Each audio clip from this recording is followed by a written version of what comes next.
Oak Island has long been a mystery, with treasure seekers looking for hints to its secrets.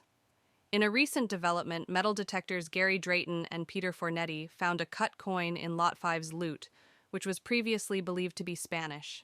However, upon closer examination, it turns out to be an English shilling from the 1690s, leading to fresh speculation regarding British military participation in abortive treasure hunts.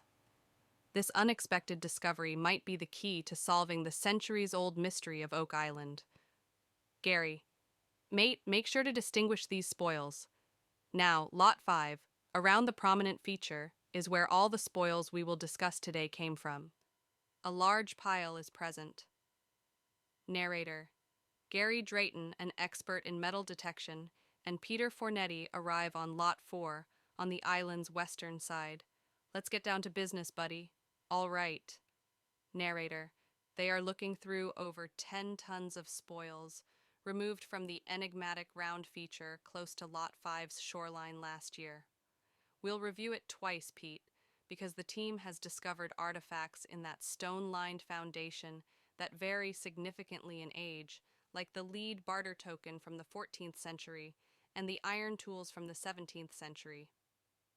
They have also recovered a mortar-like substance inside the foundation that matches materials found below Cone E of the possibly 800-year-old Nolan's Cross and more than 100 feet deep in the Money Pit. Peter: That sounds good. First, non-ferrous. After that, we'll extract some fairies. Narrator: To verify when the feature was created and, more importantly, why, Rick and Marty hope that Gary and Peter will uncover additional hints. Beeping metal detector. Whoa, a loud signal, buddy. All right, mate, it's going to be great. Right there.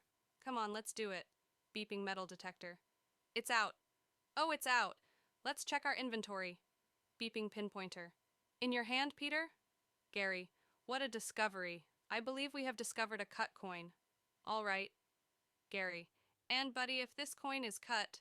Stuttering. Oh, Laughing. Dude, I'm getting sucked out. Yes. If this coin is cut, it might be a Spanish coin. Mm-hmm. It's probably silver, friend. All right. Gary: Cutting in a quarter like that must be a clean break. Because they used to do that. They used to chop up gold and silver coins. All right. Back then it was done to bring about change. Mm-hmm.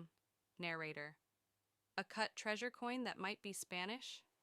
Both militaries and outlaw pirates frequently cut coins and gave them to crew members as payment during the 15th and 18th centuries, when European countries like Spain, England, and France were colonizing and establishing trade routes throughout the Americas. There's a story here, and I know my Uncle Rick. Indeed, I will be ecstatic to witness this. He is a friend. Laughs. Give me a high five, buddy. All right, this is very, very clever. My friend, we'll pack and return it to the lab. Okay, come on, let's do it. What a day. Gary: Amazing. Anyway, what a day. Narrator: After they were found on Lot 4, Rick: All right, all right. Laughs. Sighs. Observe that stroll. And what a strut. Laughs. Narrator: Gary and Peter travel to the Oak Island Laboratory to share it with Rick and Jack Begley, where archaeologist Laird Niven and archaeometallurgist Emma Culligan will analyze it. What is going on, in any case, Pete and I? What is going on? Gary: Pete and I have been going through the loot from Lot 5 and have just uncovered something precious. You will adore this. Oh, how do you feel about that beauty? It carries some weight. What is it? Laird: The coin is cut. Gary: Pete, and I also think it will probably be silver. No! Go! It's also precisely cut. Gary: Indeed. Isn't it quartered? Yes, it's a treasure. This is a treasure from Oak Island. I will remove it, insert it into the CT scan, and attempt to obtain an image. Laird: Let's go ahead. Narrator: Emma will now examine the coin using the SkyScan 1273 CT scanner to determine whether it has distinguishable features. The apparatus creates magnified three-dimensional images of artifacts by releasing X-ray radiation. This scan is high speed. Thus, the image will not be favorable. Numerous scratch marks are present. Much more detail should be visible with a more extended scan. Rick: You intend to perform a more extensive scan? Mm-hmm. Yes, indeed. We will need to exercise a little more patience. Mm-hmm. It's still early. It is still early. Rick, there may be two, three, four, or five where there is only one. Gary, you're right. This was cut up as change, so yes. Rick, well, what a wonderful day. Out in the field, you guys gave each other high fives. Laird, certainly. Okay, let's give each other a high five in here. Hurry up! Gary, oh, Rick, I can only say one thing. Let's look for more. Rick, please join me in learning about something that has excited me today. Narrator, Rick and the rest of the team join Marty and Craig in the war room via video conference. They are looking forward to a new scientific report on the silver coin in the debris from Lot 5's stone foundation. Emma might be able to share what she learned about this cut coin with us. Therefore, the CT scanner was almost impossible to use for any detail, even though it could detect some abraded surfaces, such as scratches. Although we couldn't see many details, one side had faint engravings or signs. Laird. There was some writing visible on it, but it was obscured. Minus, minus. So, I simply put that into the scanner for XRF maps. This is a surface scan of one side of that coin regarding composition. Although it contains a small amount of lead, it is silver. For example, I only kept these components because they look excellent on the XRF map. Narrator. X-ray fluorescence, also known as XRF scanning, uses intensely concentrated X-ray beams to give distinct colors to the elements on an object's surface. The process reveals fine, microscopic details that are invisible to the human eye. We initially believed it might be Spanish when you bought it in.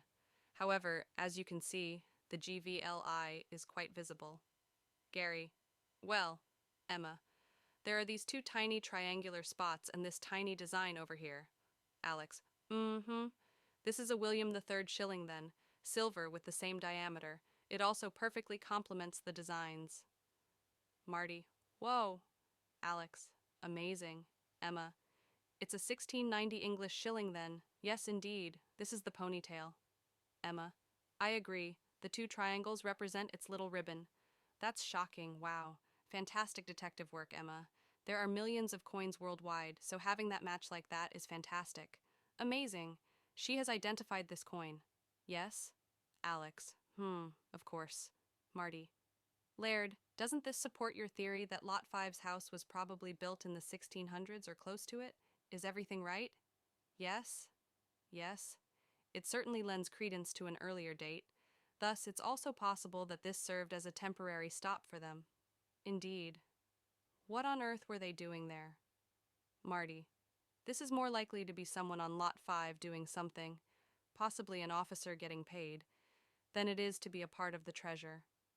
I read a book by Graham Harris and Les McPhee about the British military's efforts to recover William Phipps's treasure on Oak Island, which reminds me of that.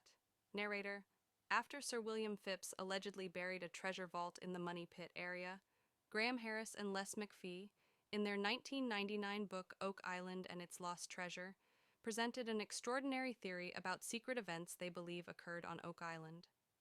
Their research indicates that between the late 1600s and the 1750s, Phipps' English allies who helped him and Andrew Belcher during Concepcion's second treasure salvage operation failed to recover the valuables on Oak Island. Doug. If accurate, this might prove that the British military was present. That's a perfect fit. Narrator. Is Doug Crowell right when he suggests that this English silver coin from 1697 could be linked to one of those botched treasure hunts? Doug. The treasure still needs to be recovered. Additionally, the gold and silver particles in the current water test suggest that the treasure is most likely still present. Man, you have to find it. And this seems important to me in some way. The events on Lot 5 have undoubtedly changed the situation. I do not doubt it. Yes. Rick. The mystery of Oak Island is intricate. It is a mystery, perhaps, one that has been growing for decades, if not centuries. However, there is only one way to end this. We need evidence that even the most cynical skeptic says, I believe. And that is what we are still trying to do. All right, we can go out back and continue digging. All right. All right. Mary, return outside and locate more. Laughs.